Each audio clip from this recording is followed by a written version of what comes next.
Basta na lang po, tinatawag present ni Marcoleta. Kaya nagkabol-bol po. Mas kabisado pa yung affidavit ni Marcoleta kaysa sa nag-execute ng affidavit.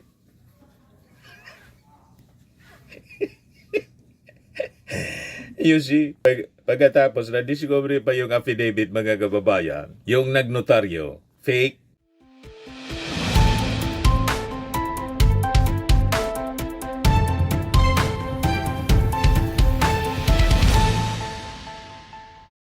Hello po mga kababayan, si Dante Maravillas, Bicolano vlogger, broadcast journalist from Albay. In-invite ng DOJ yung surprise witness ni Marcoleta para makross-examine doon sa kanyang mga revelasyon na dinimolish si Martin Romualdez.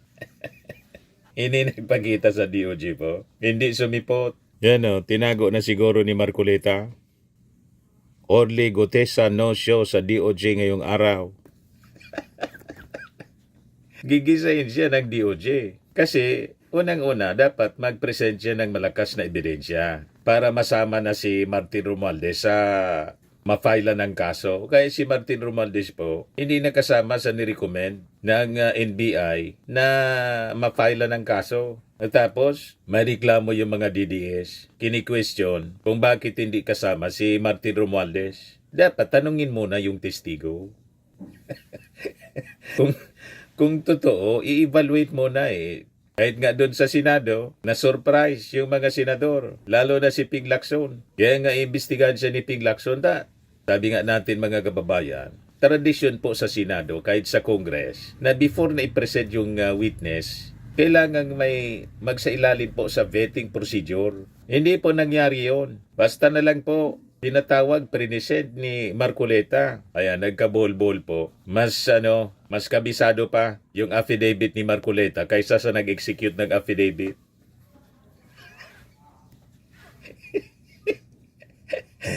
You see, pagkatapos na-discover pa yung affidavit, mga kababayan, yung nagnotaryo, fake.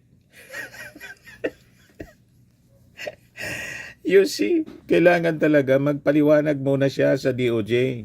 Sabi dito sa report ng 1PH, kinumpirma ng Department of Justice na hindi dumating si Orly Rigala Gutesa, dating security consultant umano ni Congressman Saldico sa kanyang appointment ngayong kaninang umaga. Ayon sa DOJ, iniimbestigahan na rin ang reklamo ng isang abogado na peke at hindi siya ang nagnotaryo sa affidavit ni Gutesa. Ayon naman kay Senate Blue Ribbon Committee Chair Ping Lacson, kailangan ng full record at background check kay Orly Rigala Gutesa na biglang lumutang bilang surprise witness sa pagdinig. Wala raw kasing abiso ang pagdalo ni Gutesa. Alatado po na demolition job. Pang-propaganda para magalit yung mga tao. Imagine, bulto-bultong pera mga kababayan, 46. Luggages, punong-puno mga kababayan ng pera. 48 million daw yung laman na bilang niya. Tinanong, bakit na niya alam ang 48? May laman, may nakasulat na niyang 48. So inassume niya 48 million dineliver kay Martin Romualdez. Sabi ni Martin Romualdez, unang-unaan niya yung sinasabi niyang property ko, yung bahay, under renovation ng panahon na yon. So paano siya magdi-deliver doon? Aabotan niya mga construction workers. Wala man si Martin doon. Sunog na sunog po yung testimony ni Gutesa, kaya siguro tinago na ni Marcoleta. Hindi pinapunta sa DOJ. No show.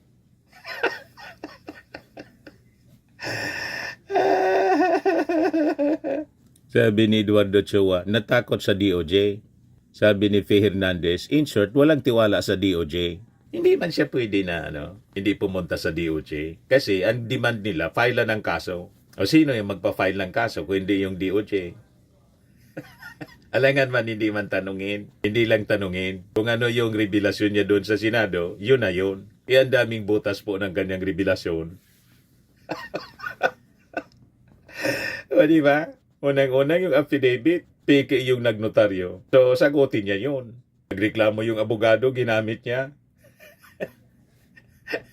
O di ba? Malamang patong-patong na kaso ang abutin niya. Nagbanta na si Martin. Hindi ko ito palalagpasin. Sinira yung pangalan ni Martin Romualdez. Sabi ni Kakay Gaston Lara, investigate Marcoleta to. Sabi ni Sartabin Bim, di pa memorize script galing kay Marcoleta. Sabi ni Lito Lumibaw, fake witness. Sabi ni Eman, binibriefing pa daw para di pa utal-utal yung affidavit niya na binabasa na nga lang sa papel, nagkakamali pa eh. Sabi ni Moschula Orbita, Marcoleta advised kaya no show. Malamang sinafety na ni Marcoleta. Pero hindi papayag po si Ping Lacson. Ipapatawag yun para maimbestiga. Sabi ni Ping Lacson, kailangan nga niya ma-background check. Hindi po kasi pwede kung sino-sino na lang yung pakikwintuhin. Walang vetting. Yan ang standard operating procedure po. Importante ang magpit na vetting ng isang testigo. Hindi yung ginawa ni Marcoleta. Pagkatapos, yung affidavit mga kababayan, other than fake yung notaryo, hindi man kabisado ng mismong nag-execute. Tinuturuan pa ni Marcoleta ng sasabihin. Saan ka nakakitang testigo po na yung handler niya, yung nag-present ng tinuturuan ng kung ano dapat babasahin at sasabihin? Garapalan po yung ginawa ni Marcoleta. O ngayon, ito yung patunay na talagang desidido ang ating administrasyon na panagutin yung mga sangkot sa flood control scam. Ito po, yung DOJ, nirelease na po yung lista ng mga individuals recommended for prosecution in connection with the controversial DPWH flood control projects. Kasama, number 1 po si Saldico.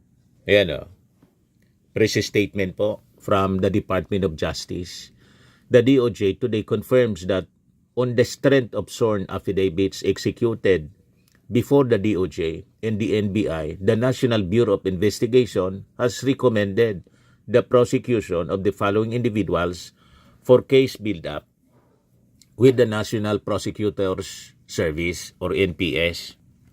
21 personalities mga kababayan. Number 1 si Congressman Saldico, sunod si Francis Chis Escudero, Senator Joel Villanueva, number 4 si Jingo Estrada, number 5 si alias Bing Ramos, number 6 si alias Mina, number 7 si Undersecretary Mary Mitch Lim Kajahon Uy, number 8 si Mr. Maynard Ngu, number 9 si former Senator Bong Revilla, number 10 si Miss Carlene Villa, 11 Undersecretary Roberto Bernardo, 12 Engineer Henry Alcantara, 13 Mr. Giancarlo Rivera, 14 Miss Linda Victoria Macanas, 15 Mr. Juanito Mendoza, 16 si Sally Nicolas Santos,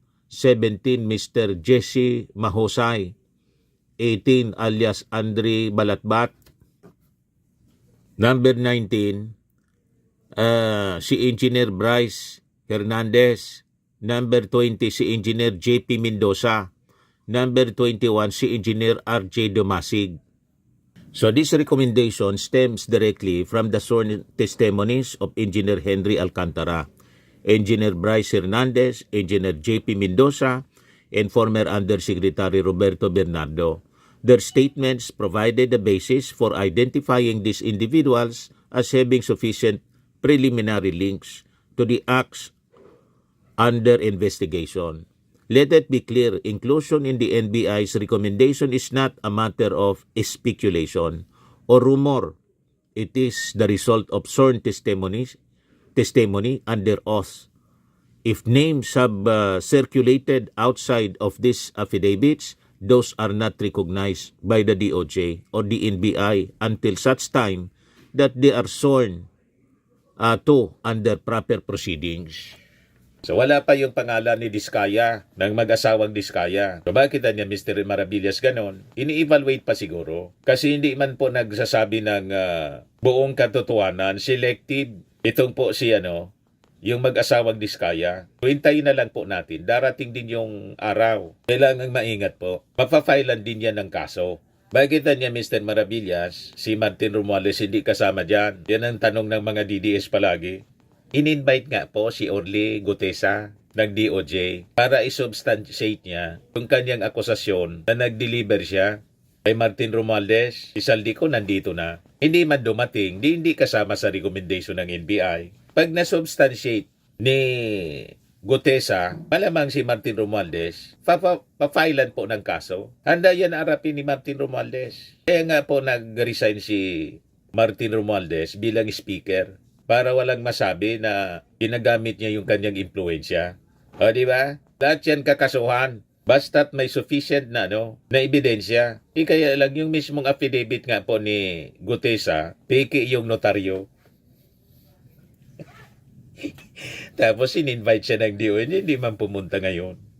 Anong ibig sabihin? Hindi niya kayang isubstantiate yung kanyang mga sinasabi. Sa Senado nga, nabulol-bulol siya, nagkanda bulol-bulol si Gutesa. Tinuruan pa ni kino-coach ni Marcoleta. Yan tuloy, nalata. Duda ng mga netizens, mga kababayan. Si Marcoleta yung nag-draft ng affidavit, tapos pinapabasa kay Gutesa para i-demolish mga kababayan si Martin Romualdez kasama si Saldico. You see?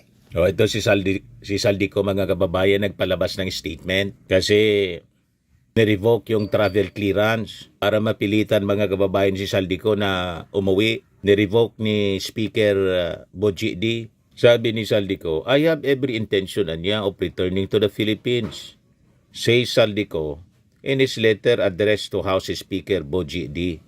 Ko said he is saddened and concerned about the revocation of his travel clearance as it would deprive me of the time needed for medical care and that it was borne by pressure rather than the adherence to facts and procedure. Let me assure you, Anya, that should you choose to return home, sabi ni Speaker Boji, the House will coordinate with the proper authorities to secure your safety in that of your family. Ito yung sulat ni Speaker Faustino D. kay Saldico. Allow me, Anya, to emphasize that the revocation of your travel clearance should not be construed as prejudgment, but as a necessary opportunity to answer the allegations against you directly and in the proper forum. Aside from the issues that have been raised against you, you also face a complaint that is now with the House Committee on Ethics. Coming home will allow you to respond to this complaint, as well as to fully present and elaborate on the defenses you outlined in your letter. We reiterate that the only proper way to address these matters is not through correspondence from abroad, but by returning, appearing at the proper forum in answering the charges directly. So makikita ninyo, hindi kinukonsinti po ng Congress, ng leadership ng Congress, si Saldico. Kinansil nga po yung travel clearance. You see? Kaya yung mga akusasyon ninyo na yung nag-akusa man lang po, yung mga DDS, na hindi seryoso, na bulin itong mga sangkot sa flood control projects po, malayo po sa katotohanan. Lahat ito imbestigahan at papanagutin pag napatunayang nagkasala. Yun ang naging statement mismo ng ating Pangulong Bongbong Marcos doon sa kanyang press conference. Kaya ito na nga po, inirecommend na ang pag-file ng kaso dito po sa sa mga sumusunod na personalities. Number 1 si Saldico, number 2 si Chis Escudero, yung mga senador, Villanueva, Jinggoy, Bong Revilla. O ngayon, para masama si Speaker, kasi yun talagang target ninyo kailangan i-present ninyo sa DOJ itong witness ninyong si Orly Gutesa. Huwag itago. Iba pa? Ito pa, may freeze orders na rin at lookout bulletin orders para doon sa 21 individuals na inilabas ng DOJ para usigin sa maanumalyang flood control projects. Ayon kay DOJ spokesperson ASEC Miko Clavano, nirekomendang maharap sila sa mga reklamong graft, malversation at indirect bribery at nagpapatuloy ang case build-up para sa iba pang mga individual.